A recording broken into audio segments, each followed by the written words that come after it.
കൊച്ചേട്ടന്റെ കത്ത്. സ്മരണം വേണം മക്കളെ, സ്മരണ.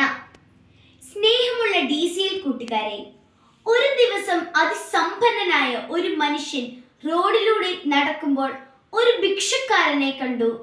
അടുത്തു ചെന്ന് അയാളോട് ചോദിച്ചു, നീ എങ്ങനെയാണ് ഒരു ഭിക്ഷക്കാരനായത്? ഭിക്ഷക്കാരൻ പറഞ്ഞു, ഒരു ജോലിക്ക് വേണ്ടി ഞാൻ അലയാത്ത ഇടമില്ല, മുട്ടാത്ത വാതിലുകളില്ല. ഒന്നും കിട്ടാതായപ്പോൾ പിച്ച തെണ്ടുകയല്ലാതെ മറ്റു വഴിയില്ലാതെ വന്നു. താങ്കൾ എനിക്ക് ഒരു ജോലി തന്നാൽ ഞാൻ ഭിക്ഷാടനം നിർത്തിക്കൊള്ളാം. അപ്പോൾ ആ ധനികൻ പറഞ്ഞു, ഞാൻ നിന്നെ എൻ്റെ ബിസിനസ് പാർട്ട്ണർ ആക്കാം, നമുക്ക് ഒരുമിച്ച് വളരാം.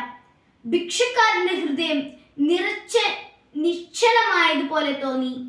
ഒരു തുള്ളി വെള്ളം കൊതിച്ചവന് ഒരു കിണർ തന്നെ കിട്ടിയ അനുഭവം. ധനവാൻ പറഞ്ഞു, എനിക്ക് ധാരാളം നെൽവയൽ ഉണ്ട്, ഞാൻ ഓരോ ദിവസവും ലോറിയിൽ നിറയെ ധാന്യം നിനക്ക് തരാം, നീ അത് കൊണ്ടുപോയി വിറ്റാൽ മതി. മാസാവസാനം നമുക്ക് ലാഭം വീതിച്ചെടുക്കാം. ഭിക്ഷക്കാരൻ ആകാംക്ഷയോടെ ചോദിച്ചു, എനിക്ക് എത്ര ശതമാനം ലാഭവിഹിതമാണ് അങ്ങ് തരുന്നത്? 10 അതോ 5%? അപ്പോഴും ധനവാൻ ഭിക്ഷക്കാരനെ ഞെട്ടിച്ചു. ഞാൻ 90% നിനക്ക് തരും, എനിക്ക് 10% മതി. ഭിക്ഷക്കാരൻ ആനന്ദത്താലിരിക്കെ ധനവാന്റെ മുന്നിൽ മുട്ടുകുത്തി പാദം തൊട്ടു മുത്തിക്കരഞ്ഞു. ധനവാൻ പറഞ്ഞതുപോലെ തന്നെ ചെയ്തു. പിറ്റേ ദിവസം തന്നെ നല്ല വസ്ത്രങ്ങൾ വാങ്ങി നൽകി, ഒപ്പം ലോറി കണക്കിന് ധാന്യങ്ങളും. ഓരോ ദിവസവും കഴിയുന്തോറും ഭിക്ഷക്കാരന്റെ അവസ്ഥ മാറി വന്നു. അയാളുടെ പക്കൽ പണം കുന്നുകൂടി. അയാൾ ആഹ്ലാദ നൃത്തം ചവിട്ടി. മാസാവസാനമായി ഭിക്ഷക്കാരനായിരുന്നയാൾ കിട്ടിയ പണമെല്ലാം കൂട്ടിവെച്ചു. ധനവാൻ തന്റെ 10% വിഹിതം വാങ്ങാൻ വന്നു. അപ്പോൾ നമ്മുടെ മുൻ ഭിക്ഷക്കാരന്റെ മനസ്സിൽ ആർത്തിയും അഹന്തയും കുന്നുകൂടി.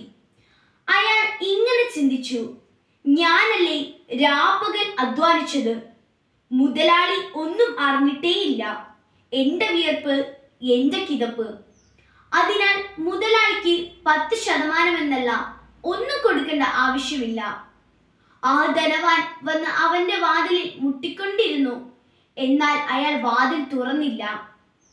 പ്രിയ കൂട്ടുകാരെ, നമ്മളും പലപ്പോഴും ഇങ്ങനെയാണ്.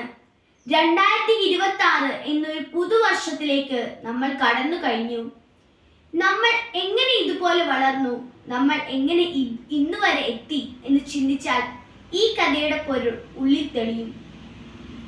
ഈ ഭൂമിയിലേക്ക് മനുഷ്യരായി പിറന്നപ്പോൾ നമ്മളും ആ പിച്ചക്കാരനെ പോലെ തന്നെ സ്വന്തമായി ഒന്നുമില്ലാത്തവരായിരുന്നു. പൂർണ്ണമായി മറ്റുള്ളവരെ ആശ്രയിക്കേണ്ടവരുമായിരുന്നു. നമ്മൾ വീണപ്പോൾ കൈ പിടിച്ച് എണീപ്പിച്ചതും ആവശ്യങ്ങൾ വന്നപ്പോൾ നമ്മുടെ കൈ നിറച്ച് നൽകി നമ്മളെ വളരാൻ സഹായിച്ചതും നമ്മുടെ സൃഷ്ടാവായ നല്ല ദൈവമാണ്. നമ്മുടെ സ്നേഹസമ്പന്നരായ മാതാപിതാക്കളുടെയും സഹോദരങ്ങളുടെയും അധ്യാപകരിലൂടെയും കൂട്ടുകാരിലൂടെയുമാണ് ദൈവം കാലാകാലങ്ങളിൽ നമ്മെ പരിപാലിച്ച് വളർത്തിയത്.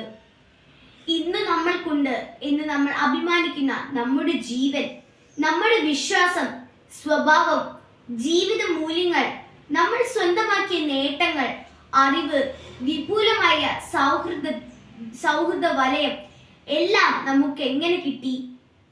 എല്ലാം നമ്മൾ ഉണ്ടാക്കിയതാണോ? നമ്മുടെ ഈ ശരീരം, സുന്ദരമായ മുഖം, വിടർന്ന മിഴികൾ, തുറന്ന ചിരി, നമ്മുടെ വിവിധ കഴിവുകൾ എല്ലാം ദൈവം ഈ മർത്യജന്മം നമുക്ക് നൽകിയത് കൊണ്ട് മാത്രമല്ലേ? അതേ കൂട്ടുകാരെ, നമ്മെ നാം ആക്കാൻ ദൈവത്തിന്റെ പ്രതിനിധികളായ നമ്മുടെ ജീവിതത്തിലേക്ക് വന്നവരെ നമ്മൾ മറക്കരുത്. അവരിലൂടെ ലഭിച്ചതെല്ലാം നമ്മൾ എന്നും സ്മരിക്കണം. പുതുവത്സരത്തിൽ നമ്മൾ ജീവിതത്തിന്റെ 10% നമുക്ക് മറ്റുള്ളവർക്കായി മാറ്റിവെക്കാം. അങ്ങനെ ദൈവത്തിന് എന്നും നന്ദി പ്രകടിപ്പിച്ച് ജീവിക്കാം. ഏവർക്കും പുതുവത്സര ആശംസകൾ. സ്വന്തം കൊച്ചേട്ടൻ.